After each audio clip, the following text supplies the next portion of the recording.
Ever wondered how bread rises? Well, I researched all about how bread rises, and I'm here to share my findings with everyone. Today, I'm going to be talking about 3 things that are important to breads: yeast, flour, and baking soda. First thing, what are yeasts? Yeasts are a microorganism made up of a single cell, which are classified as members of the fungus kingdom. The first yeast originated hundreds of millions of years ago. Yeasts are also called Saccharomyces cerevisiae, which need food, warmth, and moisture to thrive. How does yeast make bread rise? As bread dough is mixed and kneaded, millions of air bubbles are trapped and dispersed throughout the dough. This gas inflates the network of air bubbles, causing the bread to rise. During rising, the yeast divides and multiplies, producing more carbon dioxide. Once reactivated, yeast begins feeding on the sugars in flour and releases the carbon dioxide that makes bread rise. As the temperature of cooking dough rises, the yeast eventually dies. The gluten hardens and the dough solidifies. When it's done baking, you're left with the solid, well-risen loaf created by the hard-working yeast. What happens to flour when baked? Flour provides the structure in baked goods. Wheat flour contains proteins that interact with each other when mixed with water, forming gluten. It is this elastic gluten framework which stretches to contain the expanding leavening gases during rising. The protein content of a flour affects the strength of a dough. How does baking soda affect the bread? Baking soda is a leavening agent used in baked goods. Baking soda becomes activated when it's combined with both an acidic ingredient and a liquid.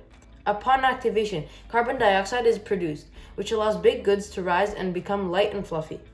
By the way, the bibliography will be in the description of the video. Now, let's try making some bread ourselves to see how these things work. Alright, so I got all the ingredients we need for this bread. I got some bread flour, I got yeast, warm milk, and I got sugar and salt. So what we're gonna do first is put the instant yeast in the warm milk so it activates and makes that bread rise. Alright, so it's been 10 minutes since I put that yeast in the milk, and it's a bit different now. There's like a little bit of bubbles in the milk, like the yeast has activated inside the milk. And then what we're gonna do is mix the dry ingredients, so the flour, the salt, sugar. We're gonna mix it a little bit and then put the wet ingredients, all of it, so the eggs, the yeast, and the whipping cream. It was evenly mixed and it was soft but also hard at the same time. Then we made it into a ball and put it in a bowl, and then put cling wrap over it, and then we waited for the bread to rise.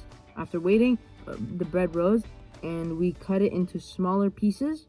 We let it proof again, as in that shape, it rose again, and then it was time to put it in the oven for around 20 minutes, and it cooked everything perfectly. And I just tried it. You can see when I rip it apart that there's this elasticity that the flour gives to the bread.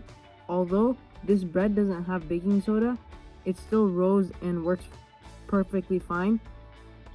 And the yeast made that bread rise because every time we let it proof, the bread would rise a little bit. And here's me trying it.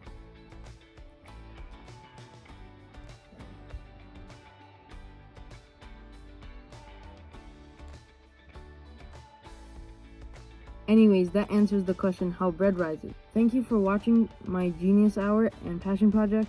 I hope you learned a thing or two. Bye!